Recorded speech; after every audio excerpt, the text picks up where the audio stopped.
The day we've been waiting for is here. The Chicago Bulls play basketball today when they take on the Detroit Pistons in their opening season game. What are some of the biggest questions rolling into the game, especially with injuries to Coby White and Zach Collins? We'll talk about it all and more right after this.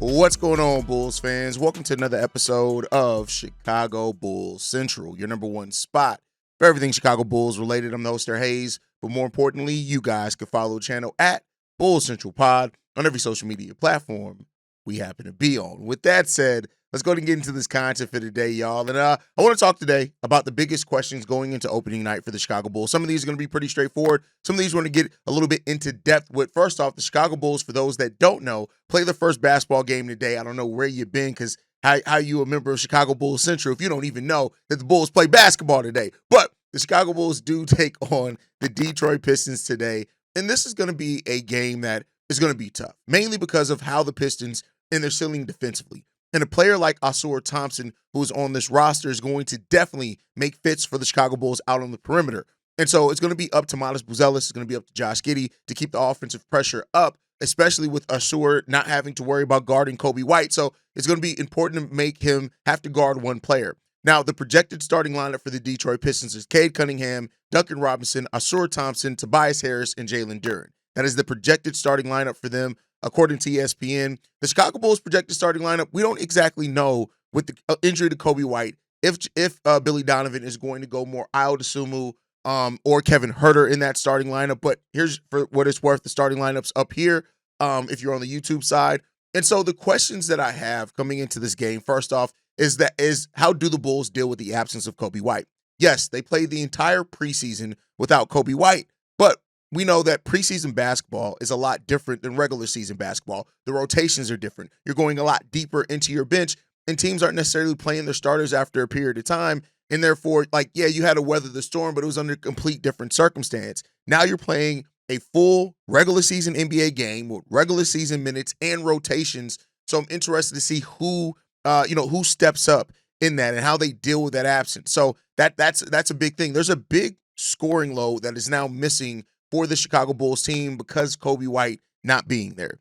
Coby's 20 points per game were major to this team, and even more that he scored down the stretch of this game, and we just don't have another scorer like Coby White on this team. Of course, we have Ayo that can score. Ayo was a scorer, especially I think he averaged 20 points per game his last year in college. You got Kevin Huerter, who is a shooter who can stretch the floor, of course, right? But that's really it. Even with Tre Jones scoring, he's more of a point guard that can score than a scoring point guard. So that's you have there. Then you also have the Jalen Smith thing, which we'll talk about here in a second, but specifically the absence of Coby White. Do they do it as a team? Does Matas Buzelis step just into that role? That's one of the questions, of course, on who's that starting five. Is it going to be Ayo? Is it going to be Okoro? Is it going to be Huerter? It's going to be a combination of two of those three players, unless Billy Donovan does do something outside the box and start a Patrick Williams or Dalen Terry, which I doubt, but those are still options that are on the board too. Next up, Josh Giddey running the entire show. To end the season last year, Josh Giddey and Coby White had about the same percentage of the Chicago Bulls' overall offense. It was a little over 30% for both of them, right? I think they accounted for almost 68% of the Bulls' offense with the points that they scored and the points they generated off assists. So now, with Coby White not being in there, right, a lot of things on offense are going to go through Josh Giddey, especially in that starting lineup. You don't have another ball-dominant player like a Coby White out there. And Coby and Josh Giddey really figured out their chemistry towards the end of that season. That was one of the biggest questions coming into the season is how does that balance now pick up from where it left off? Now, because of Coby missing the first 6 games, that conversation shifts to how do they balance, it out to, hey, how much now is Josh Giddey going to do, right? Is he going to have to do more shooting, or do we have enough offense from, Matas and Ayo Dosunmu and Kevin Huerter when he's in the game and other guys stepping up offensively to where Josh Giddey can kind of focus more of being a facilitator rather than a scorer, right? Now, we've seen it before. Josh Giddey gets in the rhythm scoring, and get into that getting downhill and attacking smaller guards and those type of things, he gets in a really good rhythm, right? Even his shooting can get in a really good rhythm when he does those type of things. So, not to say that it's necessarily not going to be the best for the Bulls if he does, but I'm just interested to see that balance of it. And Giddey's going to have the ball a lot in his hands, and we'll see what he does with that. And some of that could go to Matas, which that brings us to the next topic. Does Matas Buzelis follow up his big season preseason play? Right, over 17 points per game on high efficiency for Matas Buzelis. Very high efficiency for Matas, right? Over 50% from the field, almost 40% from three-point range. Now, as I said earlier, preseason basketball is a lot different than regular season basketball. A lot different, right? And seeing Matas do the things that he did are great, right? But there's a case for, hey, is it going to be as strong or could it be stronger? There are a lot of times in the preseason he wasn't playing late in games. He wasn't playing in the fourth quarter, right? Things like that. So while he was able to put up those 17 points per game in preseason basketball, with some of that alleviating, what does it look like then with him getting more time and more reps out there for Matas Buzelis? The basketball world has really talked about Matas over this offseason.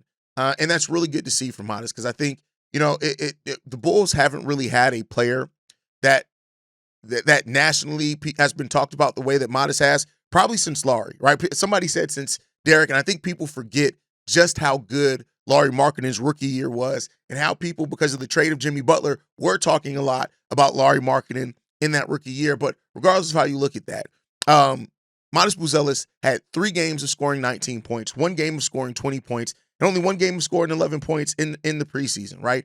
On high efficiency, he was well over 50% in every one of those games, but the second game of preseason, he was over 40% from 3 in every single preseason game except for one, and that was the game against the Milwaukee Bucks, right?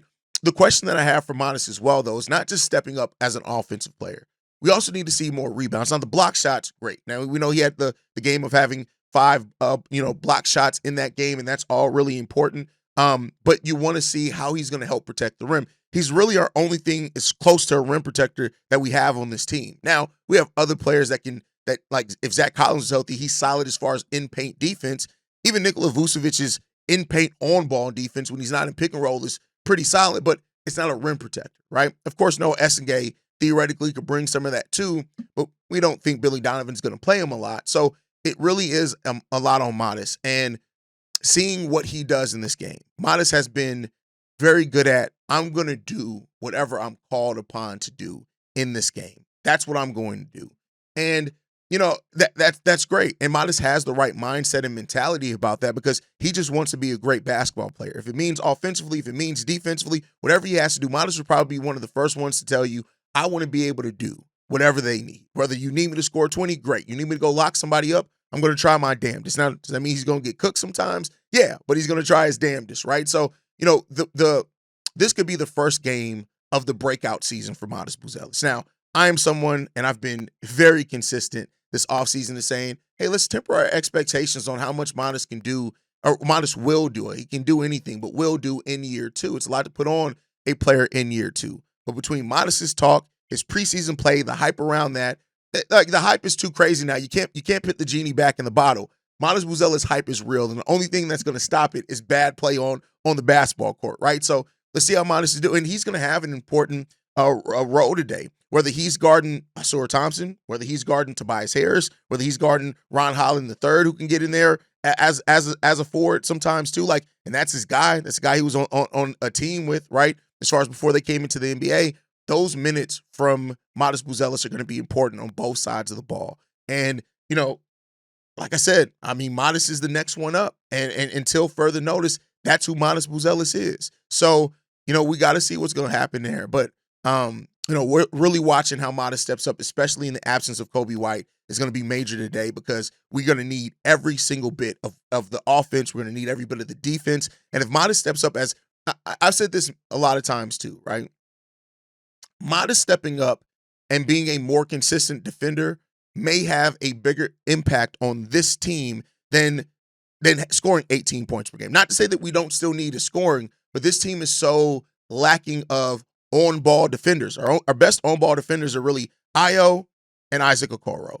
Dalen Terry is really good on-ball with guards. We don't know how he's going to be how much he's going to be into the rotation. But Julian Phillips is also solidly on ball. I think Julian's off-ball defense is really the thing that could stand out about him. But, so you need that. But those are guys that we don't know for sure if they're going to be in the rotation. So, seeing Matas take that step defensively, I want to see him playing in the passing lanes. Use that long wingspan that he has to get in there and get some stuff done, right? That's what we want to see from Matas. But best believe, most of the basketball world that's turning into this game, that's not a everyday diehard Chicago Bulls fan, a lot of them are going to be turning, of course, for Cade Cunningham and what he turned into as a star last year. But there are a lot of people around the NBA that are going to be watching to see how Matas starts off this season.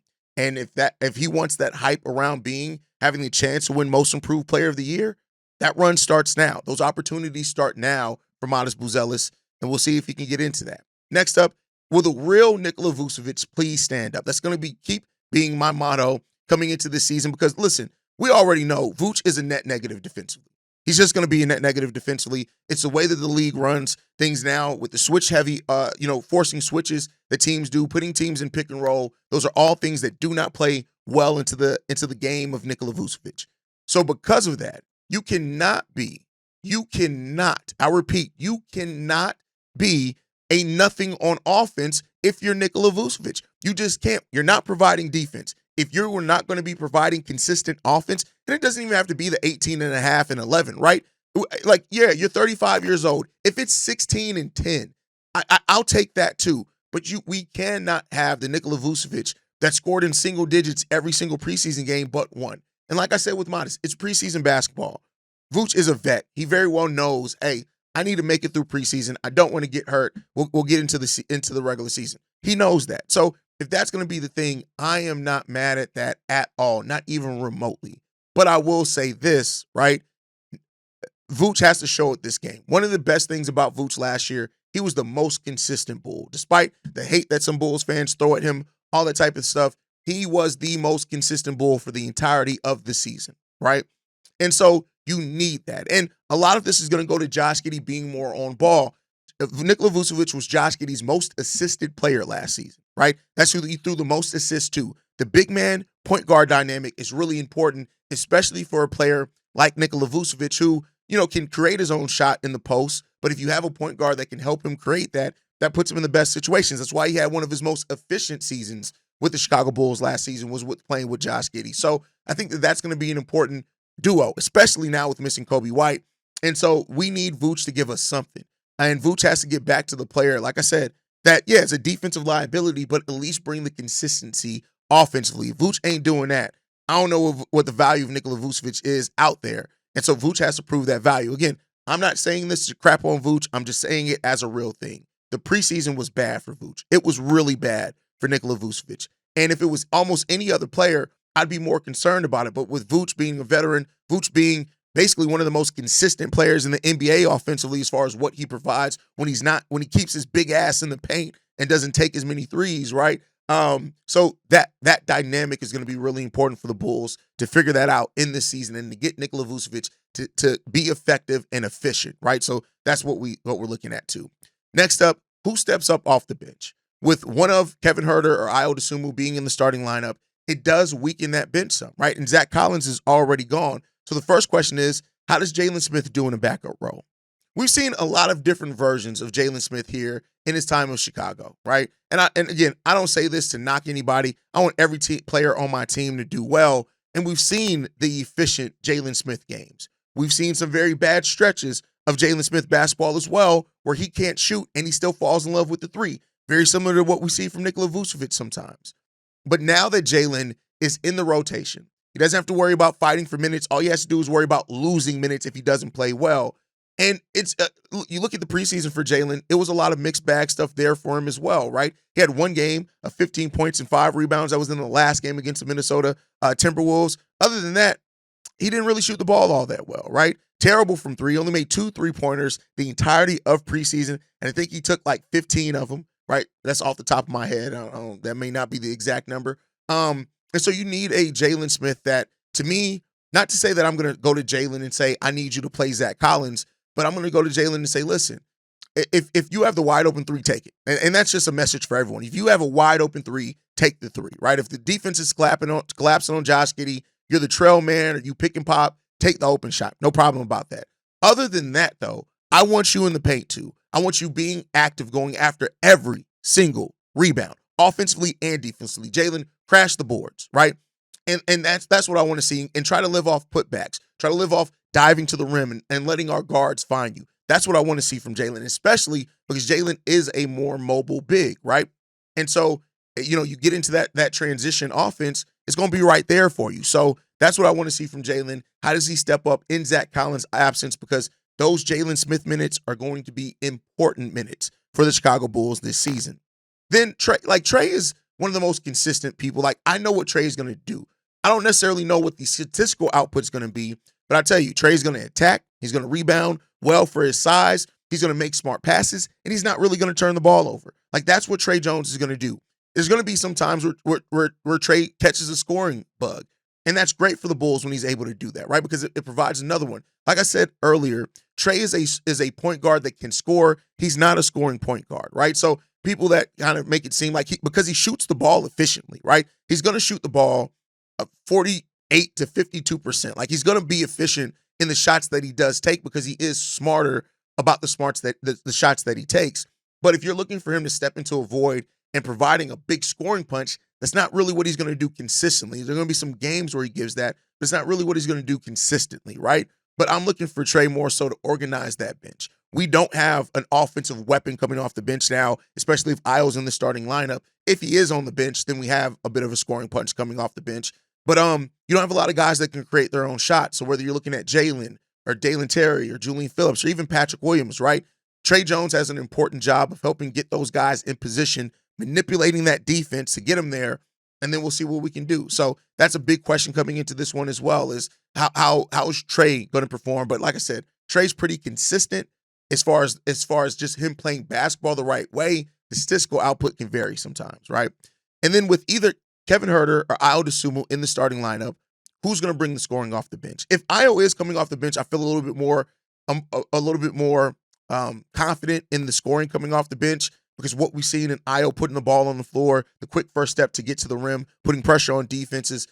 He's also going to be one of those players that start the fast break because he's a solid rebounder and he does play in passing lanes. So all those things are going to be there for Ayo Dosunmu. If Ayo's in the starting lineup and Kevin Huerter's coming off the bench, because Kevin Huerter is more of a shooter than a scorer, and that can always be streaky, I'm a little bit more worried about that, right? A little bit more concerned about how that looks for this Chicago Bulls team, because like I keep pointing out, before Kevin Huerter came here, he was shooting 30% from three, right? And when you have a reputation as a shooter, that's a bad number. That's a very bad number. He was coming off his two worst seasons shooting before that he had a 40% three-point shooting season, taking almost 7 per game.